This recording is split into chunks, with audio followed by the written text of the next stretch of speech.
Ya mau partai apa saja, kalau Anda memang diminati, dimau dan bisa bermain politik, Anda boleh mau pakai PDIP, mau pakai Gerindra, mau pakai PKS, mau pakai PKB, mau pakai PKB, PPP, dan sebagainya itu.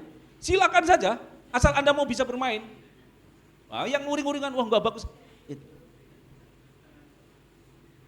Oke, kita bagus-bagus. Ah, tantangan sekarang hari ini teman-teman semua, di tengah kehidupan keagamaan yang baik membaik itu, muncul semangat keagamaan yang tinggi.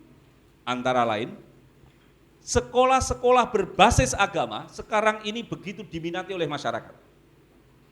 Baik negeri maupun swasta. Termasuk pondok pesantren. Madrasah-madrasah kita nolak murid. Saya kemarin datang madrasah yang agak pinggir di Demak, itu biasanya kekurangan murid. Kemarin saya datangi, tahun ini berapa yang sudah diterima, kita sudah tutup Pak. Kita kemarin menolak 50 anak. Biasanya ya dapat 50 orang, sekarang yang ditolak 50 orang. Yang diterima hampir. Sebelumnya saya mampir di Man Demak, Madrasah Aliyah Demak, Madrasah Man satunya, kan cuma ada satu di Man Demak, itu hanya Man ada satu. Itu yang daftar 800 orang, yang diterima hanya separuh, hanya 400 orang.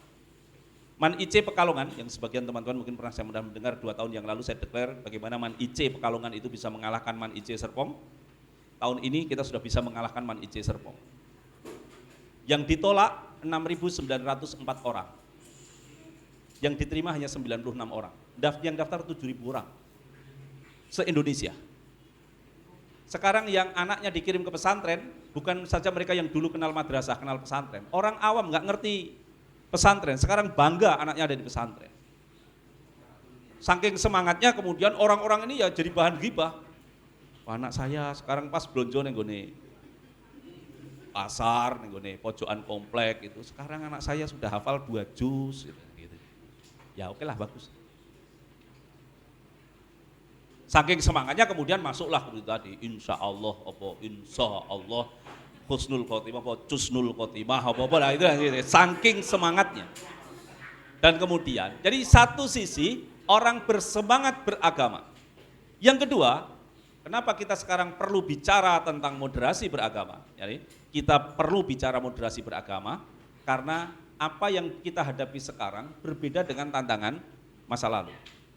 Tantangan masa lalu itu ya tantangan orang untuk bagaimana dia bisa bersemangat belajar dalam keterbatasan sarana prasarana pada saat itu. Dulu di kampung saya, jangankan kok nyembelih sapi, nyembelih kambing, nyembelih ayam saja, orang itu nggak berani. Ayam dibawa kepada tokoh agama. Saking ngati-hati soal agama. Sekarang saya nggak ngerti itu, ibu-ibu beli ayam, beli ini tuh pernah ngelihat iki kira-kira halal apa ora, tapi dulu begitu. Saya nggak tahu, Blora dulu ada tradisi begitu nggak ya? Enggak, ada ya? Ada. Sekarang tradisi itu masih ada nggak? Nggak ada, dibawa ke Mbah Mutin, Mbah Kaum, apalah Mbah Lepe, macam-macam istilahnya. Sekarang nggak lagi. Orang merasa bisa sendiri. Tapi apa benar-benar bisa? Yang benar-benar bisa ada. Tapi yang tidak benar-benar bisa, ya ada. Ini teman-teman para khotib ini kadang-kadang jengkel, kadang-kadang gregetan ketika mampir di satu tempat, kita dalam perjalanan, sholat Jumat, tiba-tiba khotibnya nggak tertib. Wong ini kok isut dari khotib ya? Dan kita ketemu dengan kayak begitu. Beberapa kali, orang yang harusnya ceramah kultum, tapi dia memberanikan diri jadi khotib. Mungkin itu yo guru, ya mungkin ya guru umum, guru SD gitu. Saya pernah ketemu kayak itu guru SD. Karena selalu memancing jamaahnya untuk nyauti dia gitu. Kayak guru SD pas mulang kayak. Jadi anak-anak sila ketiga adalah persatuan Indonesia gitu kan gitu. Lah kuwi khotbah ngono kuwi gitu. Alhamdulillah. Aku gregeten piye gitu. Enggak pernah kita temui kayak begitu di masa lalu. Hanya orang yang memang benar-benar bisa, yang dia berani berdiri di atas mimbar. Sekarang ini semua orang merasa bisa. Kenapa? Karena semangat beragamanya tinggi. Loh kok yo iso? Karena ada YouTube. Karena ada Google. Jadi luar biasa, sekarang ini nggak perlu belajar ke madrasah, nggak perlu belajar ke pesantren, ke pasraman, ke vihara, ke pura, ke gereja, ya cukup buka YouTube. ngapalke, nirokke, lah terus kok udah kantongi terus. Ya bisa kayak YouTube gitu. Koyo iso. Nah sekarang ini yang kita hadapi, dulu enggak. Jadi kalau dulu itu ibarat makan, itu dilihat umur berapa, disuapi, sesuai dengan kadarnya. Sekarang enggak lagi ditanding sepiring-sepiring disuapi, enggak lagi. Prasmanan. Anda tahu prasmanan? Yang tertib ada, tapi pengaconya enggak kurang banyak. Bahkan yang biasanya tertib pun bisa jadi pengaco. Orangnya di sini. Jadi IT, itu tadi macam-macam platform tadi, itu bagi kita ahli-ahli agama, itu membantu sekali. Yes. Bagi orang-orang yang tertib prasmanan, prasmanan itu nyaman sekali, sehingga saya bisa ngepas, saya ngambil berapa, tidak bersisa, mana yang saya tidak suka, mana yang saya suka. Tapi bagi yang tidak ahli agama, YouTube ini kayak pengacau prasmanan itu. Yang lain jalan dari sini, dia jalan dari sana. Yang lain ngambil piring dulu, dia ngambil kerupuknya dulu.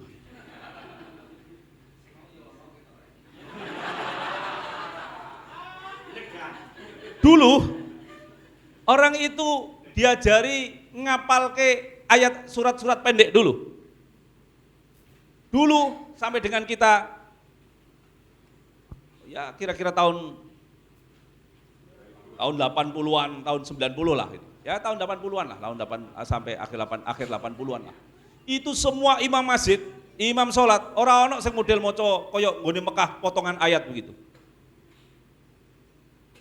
Salah satu yang sering saya jadikan imam itu Mas Kolik, mulai tahun 86, 87 gitu ya. Oh, itu imam nenggon kos-kosan. Mudah-mudahan kesalehannya tetap terjaga sampai sekarang. Dulu itu soleh beliau. Mudah-mudahan sekarang tetap soleh. Jangan jadi soleha. Ya, dulu soleh, sekarang soleha.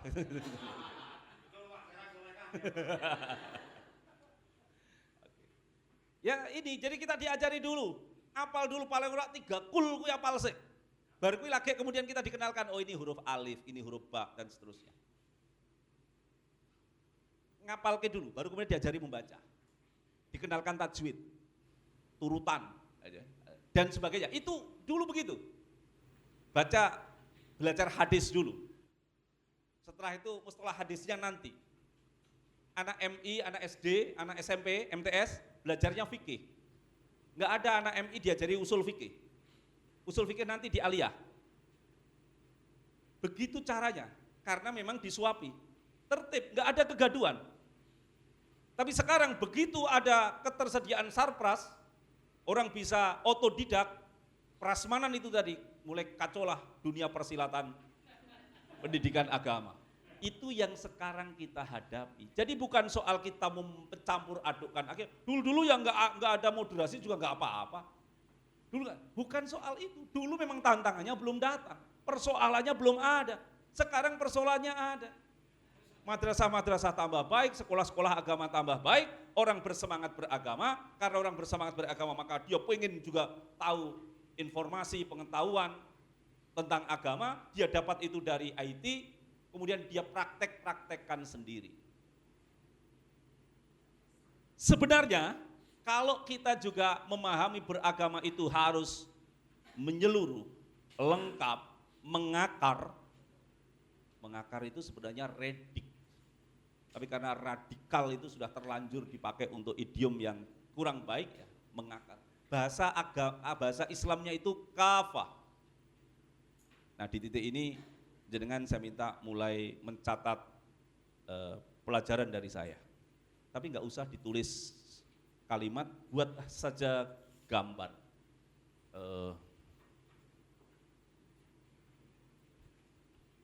Siapkan alat tulisnya masing-masing.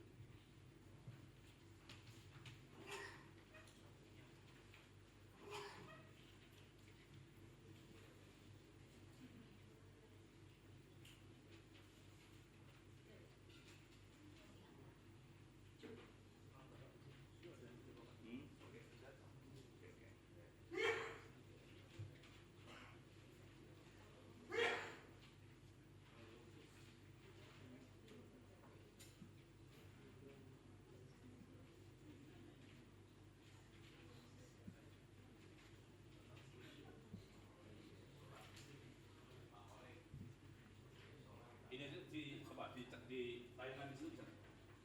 Di foto apa nih? Apa di tayangan di sini? Ya semua bisa lihat. Baik, semua agama itu membedah atau mencermati agama itu setidaknya menemukan 3 unsur. Semua agama. Yang pertama soal dogma, keimanan. Orang Islam mengatakan akidah. Dan ini menjadi private sekali, menjadi spesifik sekali. Jadi nggak bisa kita main akal-akalan. Jadi, bu dipikir, nggak bisa kayak begitu.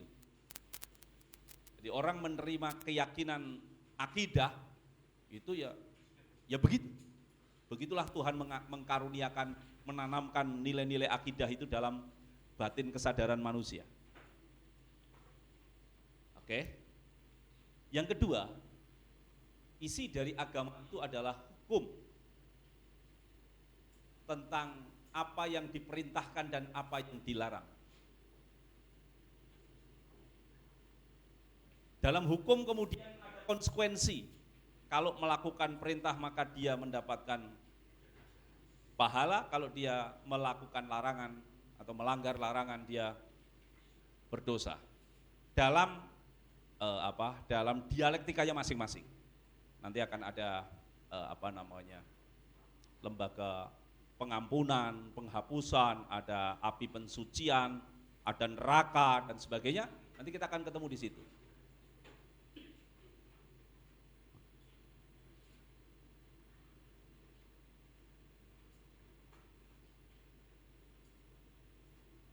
Jadi saya juga berharap kita makin begitu bertemu begini makin paham lagi ya. Makin paham lagi. Oke, ya. Itu ya. Oke, ya. Udah itu gambar itu ilustrasi dulu sebentar. Saya ingin membincangkan dulu sisi ini. Jadi kita makin mengenal, makin tahu. Jangan belum lama. Jadi di tahun 2021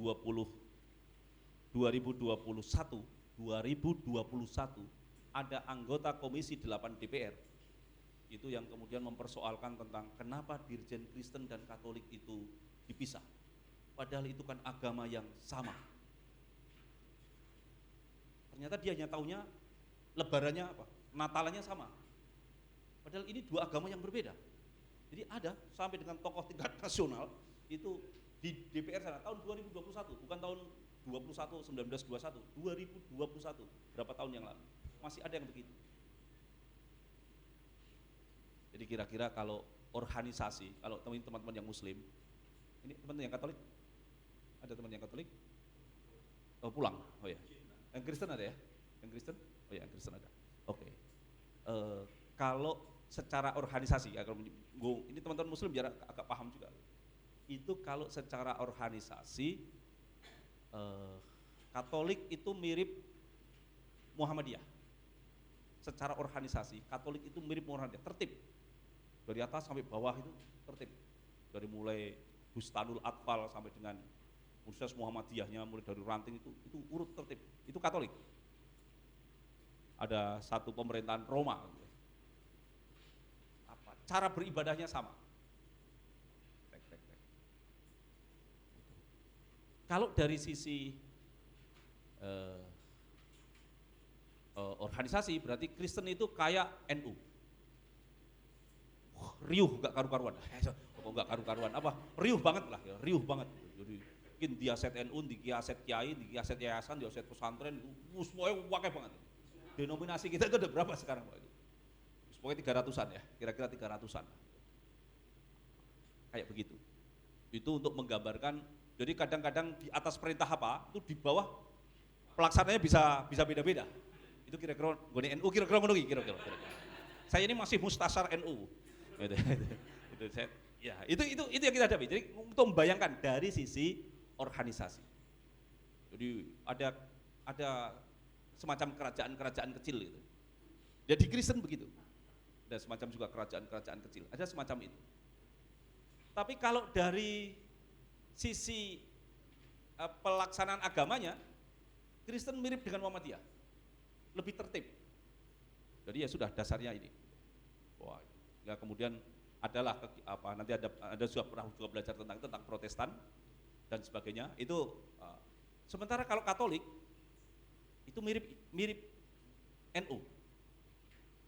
Jadi misalnya ada 3 hari, 7 hari, 40 hari, Kristen nggak ada. Kristen itu agama yang paling optimis, bisa kabarin. Pak Ewang. Kristen itu agama yang paling optimis, agama yang saya kira paling konsekuen. Jadi begitu orang meninggal, udah nggak didoakan lagi. Yang didoakan itu yang masih hidup. Karena yang meninggal itu lihat lelayunya, meyakinkan ketua MUI kabupaten akan kalahi. Telah kembali ke rumah Bapak di surga. Ada yang berani nulis gitu selain Kristen? Enggak ada. Jadi sekali lagi, kalau soal saya bicara akidah, tidak hanya soal akal-akalan, ini dipikir, ini enggak rampung diskusi kita tentang itu. Saya mencoba belajar tentang Kristen, belajar tentang Katolik, karena aku kleru aku gitu. Karena aku bacot salat, bacot poso 30 dino sisan gitu. Utang si cirung di sahur gitu. Utang si akeh gitu. Nah, itu dilarang. Jadi kita enggak bicara itu beda deh Kristen begitu. Di Kristen enggak ada ziarah kubur. Doakan enggak ada. Di Katolik yang ada. Jadi waktu saya ditegur sama teman saya ini alumni Ngeruki, teman baik saya, juga temannya Pak Ganjar Pranowo. Jadi ketika aliyah itu teman saya, ketika di UGM itu temannya Pak Ganjar. Itu waktu sama saya itu soleh, waktu sama Pak Ganjar itu datang ke saya, itu bilang waktu ibu saya meninggal mau 7 hari, dia melarang saya. Ojo tiru-tiru orang Hindu. Hindu ada juga ya 7 hari, 40 hari. Ojo tiru-tiru orang Hindu. Wong Islam itu duwe pedoman dewe. Jadi sebelum Gus Baha punya teori cangkem elek, saya sudah praktekkan ini. Jadi cangkem elek itu tidak ngeladeni perdebatan gitu. Ora tiru-tiru Hindu. Wis yakin ora. Ini kok ngenek ke pitung dino ora tiru-tiru Hindu apa gitu.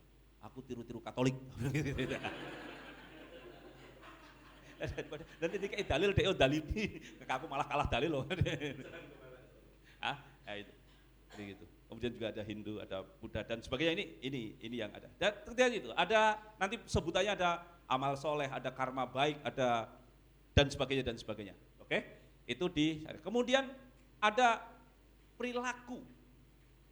Ada baik tidak baik, boleh atau sebaiknya dihindari gitu. Yang itu di dalam Islam, keimanan tadi disebut sebagai akidah. Hukum tadi disebut sebagai syariah. Dan perilaku tadi disebut sebagai akhlak. Atau di dalam hadis diriwayatkan ketika Kanjeng Nabi Muhammad itu akan mengakhiri tugas kenabiannya, datang malaikat tanya tentang apa itu iman, apa itu Islam, apa itu ihsan. Beragama sesungguhnya mesti mempraktekkan semua ini, nggak boleh pilih-pilih. Saya akidah tok, nggak pakai syariah, nggak pakai akhlak, nggak boleh. Saya syariah tok, nggak pakai akhlak, nggak boleh. Pasti akan melenceng. Nah, agar tidak melenceng, maka agama tidak boleh dipelajari otodidak. Dan sebenarnya bukan cuma agama, banyak ilmu yang tidak bisa dipelajari secara otodidak.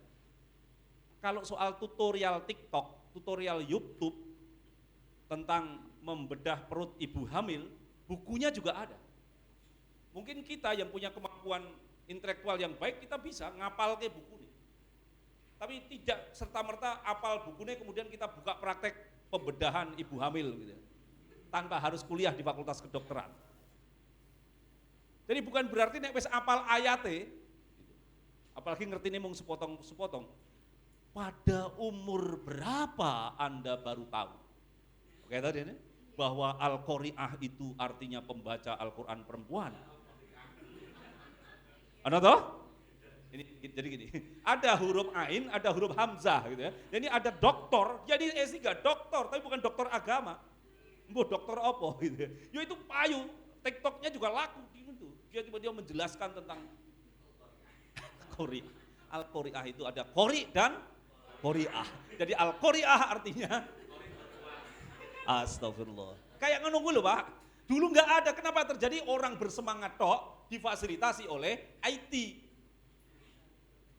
Kafaro yukafiru kafiron. Iku ya pengurus MUI. Pernah terjadi kayak begitu. Ini yang kita mesti hormat. Nah, inilah yang kemudian saya gambarkan di pohon itu di akar paling bawah sana. Redik akar agama itu 3 mesti dilakukan lengkap menyeluruh kafah, nggak boleh pilih-pilih. Nah, begitu ini tidak dilakukan lengkap dan terutama dipengaruhi oleh semangat beragama dan IT, maka pohon ini bisa miring ke kanan. Miring ke kanan ini mungkin bisa kita sebut sebagai ekstrim kanan.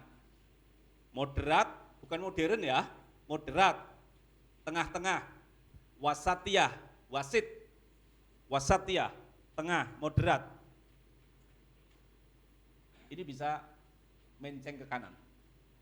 Kapan ketika menceng ke kanan? Ketika akar akhlaknya ini putus.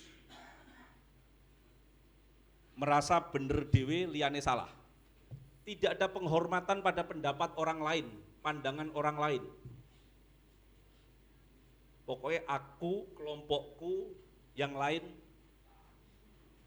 kehilangan penghormatan dan semangat untuk tahu diri bahwa semua punya potensi kelemahan. Maka kalau ini putus, pohon ini akan doyong ke kanan sana. Ini kita sebut sebagai ekstrim kanan. Ekstrim kanan inilah yang kita sebut sebagai radikalis, bahkan kemudian jadi teroris. Lihat para pelaku radikalis teroris, mereka tidak gagal di akhlak, tidak gagal di syariahnya, luar biasa. Tetapi gagal di akhlaknya. Tapi apakah potensinya hanya doyong ke kanan saja? Bisa saja ini doyong ke kiri. Yang kemudian kita sebut sebagai ekstrim kiri. Dia bisa jadi liberalis, dia bisa jadi sekularis, bahkan dia bisa jadi ateis. Kapan? Ketika akar syariahnya putus. Yo percaya Gusti Allah ki ono, swarga neraka ono, ganjaran dosa ono, berkelakuan baik dan sebagainya, salat ra tau, mendem kerep, judi ngeslot bendino, halal haram ora digatekke. Ada. Jadinya kemana? Ke sini. Ekstrimnya ke kiri, jadi ekstrim kiri. Penampakannya bisa yang mereka sebut sebagai liberalis, sekularis, bahkan bisa jadi ateis. Kenapa dulu gak ada begitu? Karena dulu dibimbing guru-guru ngaji, guru-guru agama, tokoh-tokoh agama. Sekarang dibimbing setan gepeng namanya Google. Itu masalahnya. Kejadiannya sudah ada, sekarang ini kejadiannya sudah ada. Lah kalau orang zaman sekarang tidak menjawab itu secara tepat, ya kita bisa kelabakan di belakang hari nanti agama jadi kacau balau gitu. Agama tidak tampil dalam wajahnya yang asli. Wajah agama itu damai, wajah agama itu merukunkan, wajah agama itu optimis, wajah agama itu kasih sayang, itu wajah agama. Yang nampak kemudian ya wajah-wajah sisi lain dari agama, saling menghilangkan, saling memberangus, saling memerangi, dan seterusnya. Dulu dibimbing oleh guru-guru agama, sekarang dibimbing oleh Google, setan kepeng, namanya HP. Potensi ekstrim ke kanan maupun ekstrim ke kiri bisa terjadi di semua agama. Maka di saat dulu MUI menggelorakan tentang wasatiyah, begitu juga di Muhammadiyah tentang Islam wasatiyah, atau NU menggelorakan tentang rahmatan lil alamin, konsep-konsep dalam Al-Quran untuk membahasakan ekspresi agama, maka konsep itu oleh Pak LHS, Pak Lukman Hakim Saifuddin, Menteri Agama saat itu, dibaca sebagai potensi yang bisa terjadi di semua agama. Maka yang digarap bukan saja yang beragama Islam, karena potensi berperilaku ekstrim itu bisa juga terjadi di agama yang lain. Maka dipilihlah istilah yang bisa dipakai oleh semua agama, dipakai Islam ya bisa, dipakai Kristen bisa, dipakai Hindu ya bisa, istilahnya tidak wasatiyah, tidak rahmatan lil alamin, tapi istilahnya moderasi. Inilah batang moderat yang tegak, tawassut, iktidal, adil. Nah, batang inilah yang dijaga oleh 3 akar yang dilakukan, dipahami, diamalkan secara kafah. Kalau orang kemudian sudah bisa beragama secara moderat, tegak, tidak berlebihan, dan sesungguhnya itu praktek yang kita amalkan karena memang itu ajaran agama. Di Islam itu bahkan disebut wa kadzalika ja'alnakum ummatan wasaton. Wa kadzalika, dan dengan begitu itu ajaran Kanjeng Nabi Muhammad dicontohkan Kanjeng Nabi, ja'alnakum, kamu dijadikan sebagai komunitas moderat, ummatan wasaton. Komunitas moderat yang tidak hanya mikir dunia tapi juga mikir akhirat. Yang tidak hanya mikir akhirat tapi juga mikir dunia. Yang tidak pelit tapi juga tidak boros. Nah, kira-kira begitu. Yang menggambarkan gampangnya, kita semua sebenarnya sudah pelaku-pelaku moderat. Kita ini diarani pelit ya ora, wong nyatane ya sedekah meskipun 2.000. Tapi kan ya gitu. Ya, tapi pelit kan blas ora metu. Diarani boros ya ora, wong orang tahu ngiseni kota infak 200.000 ya orang tahu gitu. Nah, kita ini komunitas moderat begitu. Oke, kalau itu bisa kita jaga 3-3-nya itu, maka dengan sendirinya tidak usah direkayasa, sudah tidak dibuat, maka orang beragamanya akan moderat. Orang ketika memakai sesuatu untuk dirinya sendiri, dia bisa ekstrim kadang. Jadi misalnya karena merasa dosanya banyak begitu, wah itu kita bisa, saya misalnya gitu, itu sholat isya misalnya gitu, itu ya rakaat pertama baca Quran karena ora hafal ngantek ngarepe dikai Al-Qur'an budi kowe maca 2 juz. Nanti rakaat kedua baca 3 juz. Apakah itu tidak baik, tidak boleh? Baik, boleh, asal dia bisa, dia mampu. Yang menjadi tidak baik, bahkan menjadi tidak boleh, kalau itu dibawa keluar. Dadi imam neng musola, imam neng masjid, itu sing dipikir karepe dhewe, aku khusyuk nek maca ning ngene kok. Tontonan burimu lho. Akan kata Gus Baha itu yang pernah ditegur Kanjeng Nabi bukan yang sholatnya cepet, tapi yang sholatnya lama gitu. Tapi itu nggak boleh pakai pedoman. Tapi intinya begitu. Jadi kalau untuk diri sendiri, yes silahkan. Begitu ketemu dengan orang lain, lihat apa yang jadi pandangan orang lain, pemahaman orang lain, kepentingan orang lain, agar kemudian kita tidak berlebihan. Ngono yo ngono neng ojo ngono. Nah kalau sudah begitu, maka setidaknya nanti akan muncul 4 tanda yang kemudian nanti akan disebut sebagai indikator moderasi beragama. Sudah sampai di situ kemarin tadi? Belum ya? Bos pokoknya tak ringkes gitu, nanti rampung gitu. Jadi indikator yang pertama adalah komitmen kebangsaan, nomor 1 itu. Jadi orang kalau dia beragamanya wasatiyah, beragamanya tidak ekstrim, maka dia sadar bahwa dia hidup bersama, sesama Islam pun macam-macam. Sesama bangsa kita ini macam-macam agama. Untuk bisa hidup rukun, baik kita bikin kesepakatan-kesepakatan. Kita tidak memulai hari ini baru bikin kesepakatan. Dulu Kanjeng Nabi ketika di Yatsrib membuat kesepakatan dengan suku yang berbeda-beda, agama yang berbeda-beda, bikin negara namanya Madinah. Yatsrib menjadi Madinah. Yang ketika perang Uhud kemudian, setelah perang Uhud cerita singkatnya kemudian diingatkan tentang rahmatnya Tuhan. Rahmat itu sesuatu pemberian Tuhan yang membuat sesuatu itu kayaknya nggak mungkin menjadi mungkin. Kayaknya nggak akan terjadi tetapi terjadi. Contohnya, kalau laki-laki muda mencintai, tertarik menjaga perempuan muda cantik, wajar. Kalau laki-laki tua cinta menyukai perempuan muda, wajar. Ini ada perempuan tua, laki-laki tua sama-sama mencintai, sama-sama saling menjaga.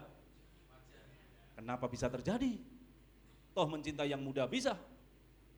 Karena pernikahan itu mengundang sakinah, mawadah, warahmah. Pertemuan perjodohan itu adalah rahmat yang oleh orang pepatah Melayu mengatakan asam di gunung, garam di laut, bertemunya di pelaminan. Ada rahmatnya Tuhan. Bisa sebenarnya, bapak-bapak ini ngecek umurnya istri. Umurmu berapa bu? 50 pak. Pomo tak ijol ke selawinan loro piye ya. Kenapa tidak dilakukan? Ada rahmat. Aku marpere dewe. Oke. Begitu juga dulu Kanjeng Nabi, mohon izin teman-teman yang di luar Islam, Nabi itu dulu hijrah kemana-mana, salah satu yang ditolak itu ke Taif. Padahal itu nggak jauh, kira-kira hanya 50 kilo dari Mekah. Dan konon disitulah nenek moyangnya Sayyidina Aminah, ibunda Kanjeng Nabi. Tapi Nabi ditolak di situ. Tetapi ketika hijrah ke Yasrib, itu bukan cuma 50 kilo, 500 kilo. Justru diterima. Nah waktu setelah perang Uhud terjadi pelanggaran fakta integritas itu, jadi pelanggaran para pemanah di Jabal Rumat itu, turunlah ayat ini. Fabima rahmatim minallahi lintalahu. Walau kunta faddan ghalidul qalbi lan faddu min haulik fa'fu anhum wastaghfir lahum wasawirhum fil amr fa idza azamta fatawakkal 'ala Allah. Innallaha yuhibbul mutawakkilin. Yasrib bersatu karena rahmat Allah. Ada kaum muhajirin disambut kaum ansor karena rahmatnya Allah. Suku Khazraj Aus yang ratusan tahun bertengkar bisa bersatu karena rahmatnya Allah. Yasrib jadi Madinah Munawarah karena rahmatnya Allah. Aceh yang kayak begitu kok bisa rukun sama Padang, Imam Bonjol. Kok bisa ketemu sama orang Batam, wakil Cinone, keturunan. Kok iso rukun sama orang Banten, Jawara pesantrennya. Iso rukun karo wong Madura, nekate kaya ngono. Kok iso kemudian karo Ambon, karo Maluku, kenapa itu? Pembukaan Undang-Undang Dasar 45 kita mengisyaratkan peletak dasar negeri kita ini adalah orang-orang yang paham dalam agama. Coba kalau itu diserahkan pada APRI untuk menyusun kalimatnya. Piye Kang kira-kira tulisannya itu ya? Atas perjuangan, pengorbanan, tetesan keringat, darah, air mata di medan pertempuran, di meja perundingan, maka rakyat Indonesia, mungkin begitu kalimatnya. Wetok ngalu-alu ning mung kaya Jaspro.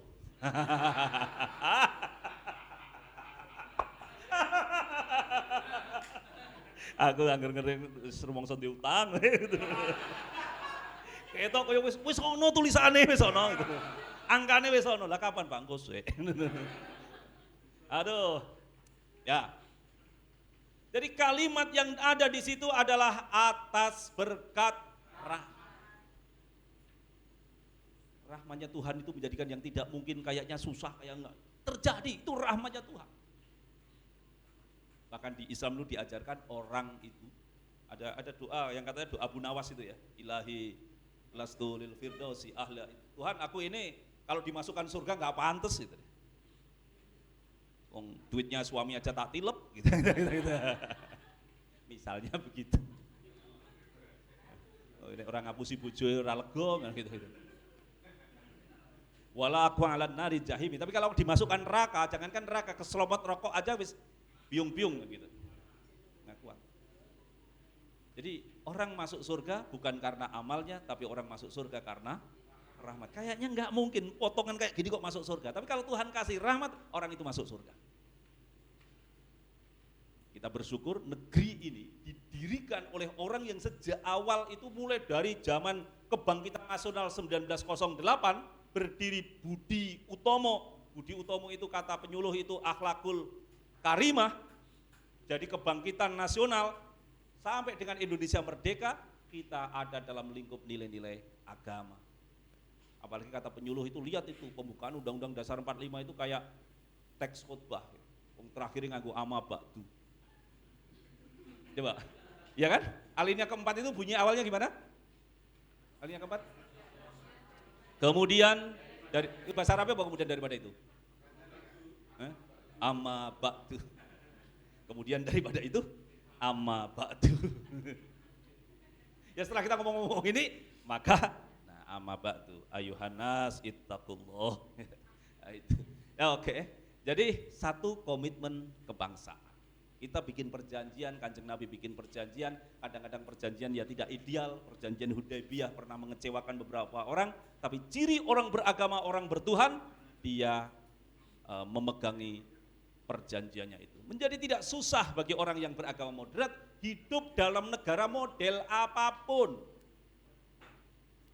Jadi karek sing cocok iki opo? Opo nek wis demokrasi mesti negaranya sejahtera?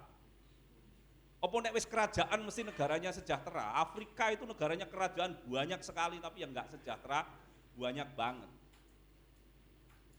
Coba kalau kemudian kita membawa inilah kira-kira Brunei Darussalam itu mosok presidennya apa namanya? Rajane sultane kuwi terus bar kuwi kok ganti anake, ganti putune, ganti kan gitu. Brunei Darussalam itu. Kalau dikasih demokrasi ya belum tentu juga sana jalan.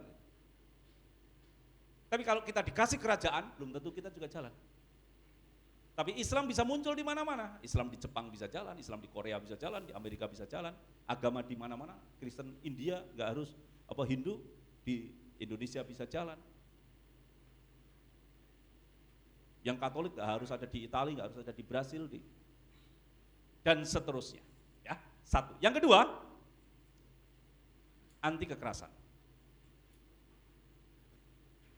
Jadi tokoh-tokoh agama, penganjur-penganjur agama kita, yang Islam ya Nabi Muhammad misalnya begitu, Sang Buddha Gautama misalnya begitu, adalah tokoh-tokoh yang dikenal orang-orang yang santun, pemaaf, ramah, dan bukan sebaliknya. Yang ketiga, toleransi. Toleransi. Toleransi itu bersedia bersama dengan yang berbeda. Dan itu tanda dewasa. Kalau rumah tangga itu dihuni oleh orang-orang dewasa, maka dia tidak risau dengan perbedaan. Tidak menuntut istri harus sama dengan suami, suami mesti sama dengan istri, malah repot nek podo.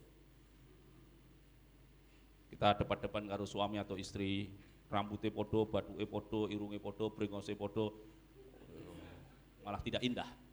Tidak indah dan dunia tidak berkembang. Dunia indah dan berkembang justru karena ada perbedaan. Dan jangan risau dengan perbedaan. Karena perbedaan itu kemauan Allah, sunnatullah. Ketentuannya Tuhan bikin berbeda. Yang kita risaukan itu bukan perbedaannya, tapi perselisihannya, pertengkarannya. Dan jangan salah, untuk bertengkar orang kadang-kadang nggak usah nunggu berbeda. Anak saya itu 2, bapak ibunya sama, tinggal di rumah yang sama. Saya perhatikan mereka lebih sering berantem, kakak adik ini, daripada berantem dengan anaknya tetangga. Anakmu kita kira ya bodoh ya. Iya, gitu. Jadi kalau soal bertengkar itu nggak usah nunggu sama-sama partai podo, sama-sama organisasi, iso. Berapa kali di teman-teman di Kristen itu yang kemudian juga harus difasilitasi Kemenak itu satu gereja, kadang-kadang antara pendeta tua dengan pendeta muda. Jadi nggak usah risau dengan perbedaan karena perbedaan itu keniscayaan, nggak mungkin tidak berbeda. Konon anak kembar pun itu berbeda. Maka kesiapan kita berhadapan dengan perbedaan itu yang kita sebut sebagai toleransi. Dan yang keempat adalah ramah tradisi.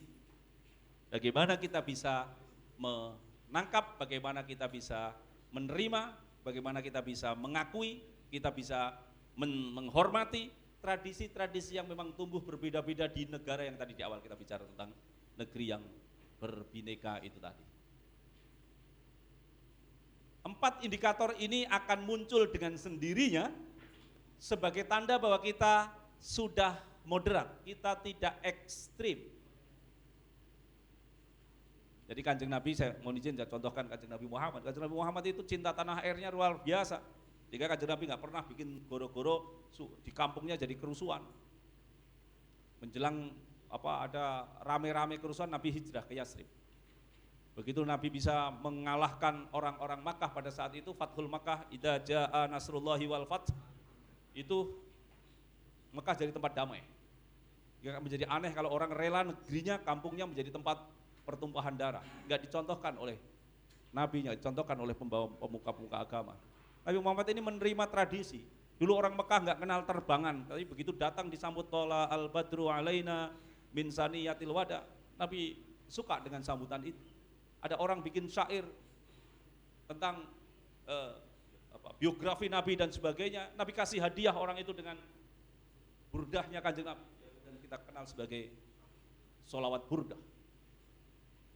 Nabi membela UMKM. Apa kuwi? Kurma ajwa. Ayo yang pernah ketemu dengan kurma ajwa, itu nek janjani nonton wujud dan rasanya, itu kan sebenarnya ada wujud yang lebih menarik dan rasa yang lebih enak daripada kurma ajwa. Kenapa kurma ajwa selalu dicari? Karena dibela Kanjeng Nabi, kurma asli Madinah ini. Kalau mau kurma yang enak ya kurma dari Washington, kurma itu ada kurma majol ya, itu wujudnya bagus, gede, legit gitu. Tapi kenapa orang pakai itu? Karena dibela Kanjeng Nabi, ini barokah, kurma ajwa ini barokah. Begitu cara Nabi membela petani kurma Madinah, sehingga petani kurma Madinah tidak diserang petani dari luar Madinah. Sampai hari ini semua jamaah haji umroh ngambil kurma Madinah. Itu cara Kanjeng Nabi.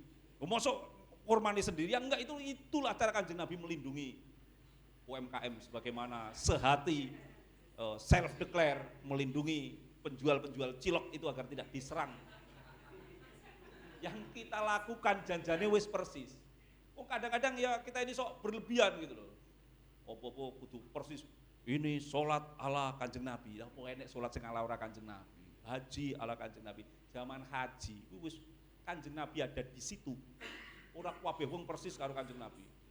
Pas tawaf apa sa'i mana langkai Kanjeng Nabi kakinya di sini, nanti terus ke sini, enggak, ya bareng-bareng di sana.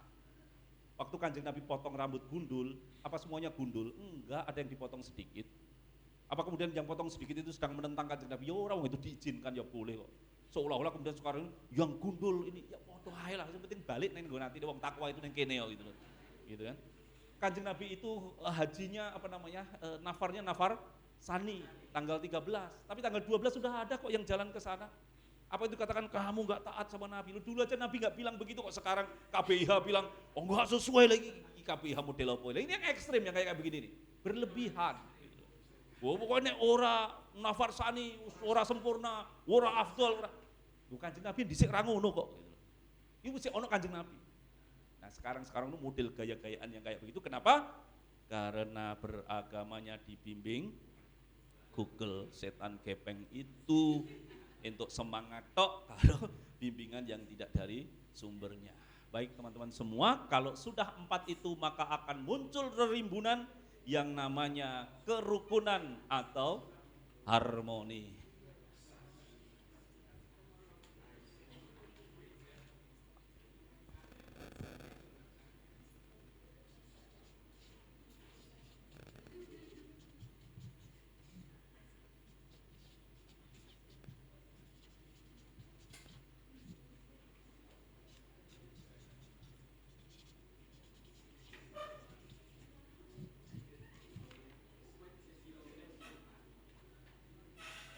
Teman-teman semua, dari itu maka kita sekarang saya berharap menjadi jelas, jernih, terang benderang. Kenapa hari ini kita membincangkan moderasi?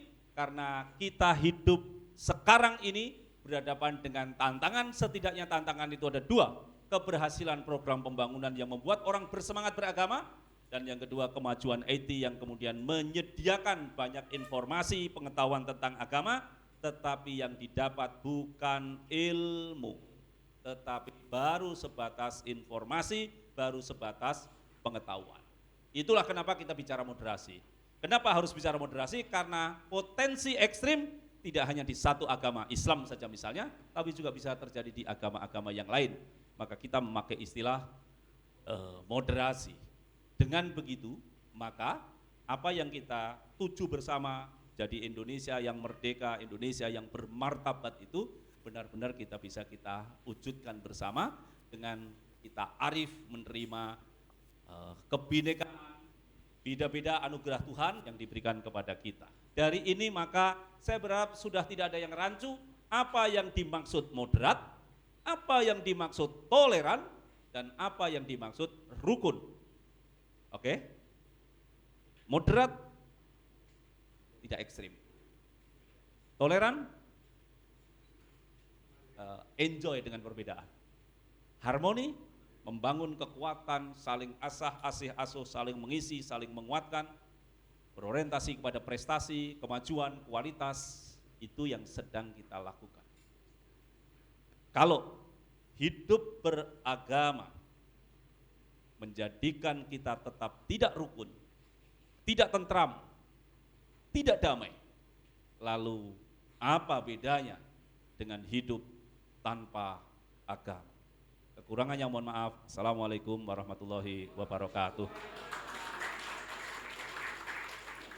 Baik, forum tanya jawab, ada pertanyaan? Tidak ada? Sini? Tidak ada? Sini? Tidak ada. Baik Mas, tidak ada pertanyaan saya kira ya? Masih. Sudah saya tawarkan.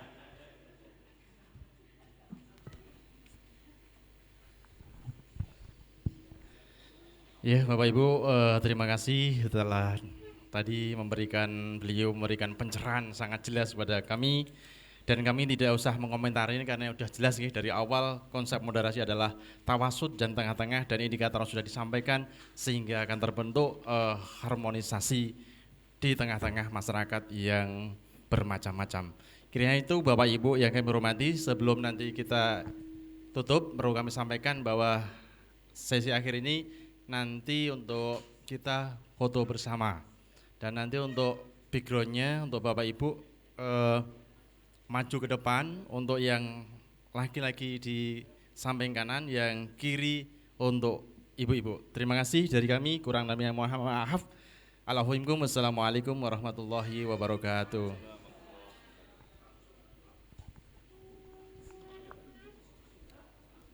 Monggo Bapak Ibu langsung saja untuk bapak-bapak di sebelah kanan.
Majeng.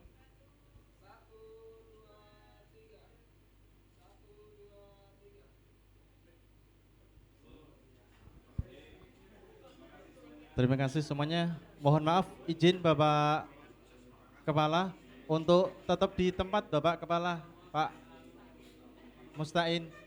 Mohon izin Bapak, mohon izin untuk di lokasi sebentar, yang Bapak Ibu kembali ke tempat masing-masing. ada medal untuk ini diserahkan oleh beliau Bapak PLT Kepala Kemenang Kabupaten Blora.